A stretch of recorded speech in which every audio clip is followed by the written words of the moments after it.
Hello students, आज हम अध्ययन करेंगे कक्षा 9 के एक महत्वपूर्ण अध्याय जिसका शीर्षक है फोर्स अर्थात बल।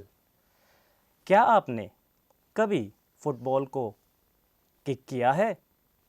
आपने देखा होगा कि जब आप फुटबॉल को किक करते हैं तो क्या होता है। इसी प्रकार से क्या आपने कभी अपने घर पर दरवाजे को बंद किया है या खोला है? इस अवस्था में आप क्या करते हैं? देखिए, इस अवस्था में आप दरवाजे पर धक्का या खिंचाव लगाते हैं। धक्का और खिंचाव लगाते हैं। यह धक्का और खिंचाव क्या हमने फुटबॉल पर भी लगाया था? जी बिल्कुल, यह धक्का या खिंचाव हमने फुटबॉल पर भी लगाया था और इसी धक्का या खिंचाव को हम बल कहते हैं। अर्थात आप क्या बल की परिभाषा बता सकेंगे? चलिए आइए हम बल की परिभाषा देखते हैं। बल वह धक्का या खिंचाव है जो किसी वस्तु की स्थिति में परिवर्तन कर दे या करने की कोशिश करे, उसे बल कहते हैं। क्या आप कुछ और अन्य प्रकार के बल बता सकते हैं?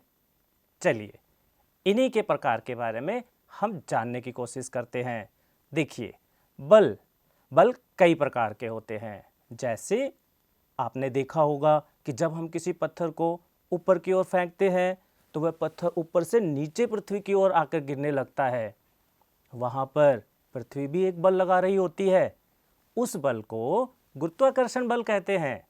इसी प्रकार से आपने देखा होगा कि दो चुंबक हैं हमारे हाथ में और हम उनको पास में रखते हैं तो उनके बीच में या तो आकर्षण लगता है या तो वो एक दूसरे को खींचते हैं या एक दूसरे से दूर भागते हैं। अर्थात वहाँ पर भी उन दोनों के बीच में बल लगता है, तो बल वहाँ पर चुंबकीय बल कहलाता है।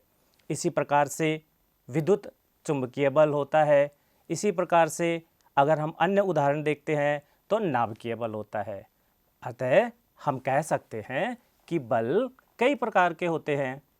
अच्छा बच्चों, क्या आप बता सकते हो कि बल को हम किसी और दूसरे प्रकार से भी क्या विभिन्न प्रकार में बांट सकते हैं?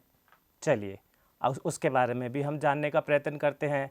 देखिए, बल को विभिन्न प्रकार से अगर हम किसी और प्रकार से देखें तो बल को हम दो प्रकार में बांट सकते हैं।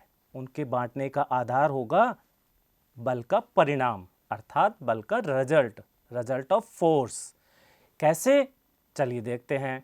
आपने ज़रूर अपने आसपास देखा होगा कि एक बच्चा फुटबॉल में हवा भर के उसको दोनों तरफ से दबाने की कोशिश करता है, तो वह जो फुटबॉल है ना तो लेफ्ट में मूव करता है ना राइट में मूव करता है। इसका मतलब कि दोनों दिशा से उस पर बराबर बल लग रहा है। और यदि ऐसा हो रहा है, यदि किसी वस्तु पर दोनों तरफ से बराबर बल लग रहा है तो वहाँ पर वस्तु ना दाएं सरक रही है ना बाएं सरक रही है, तो वह बल संतुलित बल कहलाता है अर्थात बैलेंस्ड फोर्स कहलाता है। इसी प्रकार से एक और अन्य बल होता है जिसे हम कहते हैं असंतुलित बल। असंतुलित बल अर्थात अनबैलेंस्ड फोर्स। यह क्या होता है? आइए इसके बारे में जानते हैं। आपने देखा होगा कि आपके सामने एक बुक मेज पर रखी हुई है और आप उसके ऊपर बल लगाते हैं तो वह बुक आपकी आगे खिसक जाती है। अर्थात बल लगाने पर आपकी पुस्तक कुछ दूरी तय करती है। इस प्रकार का बल जिसमें वस्तु के ऊपर हम बल लगाएं और वह कुछ दूरी तय करे अर्थात अपने स्थान से हट जाए, उसे असंतुलित बल कहते हैं।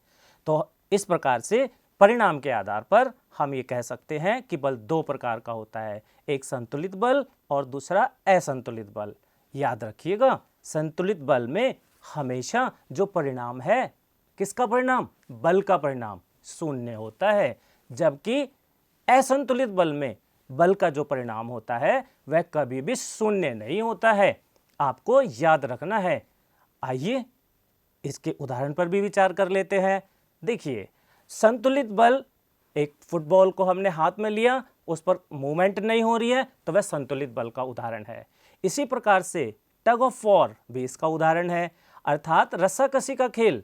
आपने देखा होगा रस्सी के दो सिरे पे बराबर बराबर हाइट के, बराबर ताकत के अगर हम बराबर छात्र लगा दें और उनको खींचने के लिए कहें तो वह रस्सी ना दाएं खिसकेगी ना बाएं खिसकती है।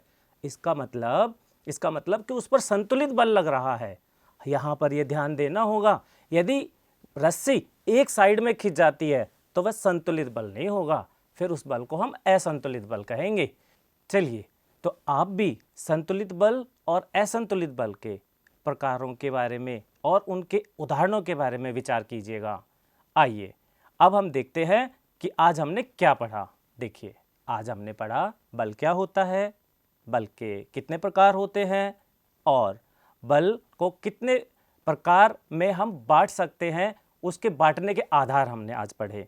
आइए अब हम गृह कार्य पर विचार करते हैं। गृह कार्य में आपके लिए कुछ प्रश्न हैं, आप उन पर सोच विचार कीजिएगा और अपने जवाब ढूंढिएगा।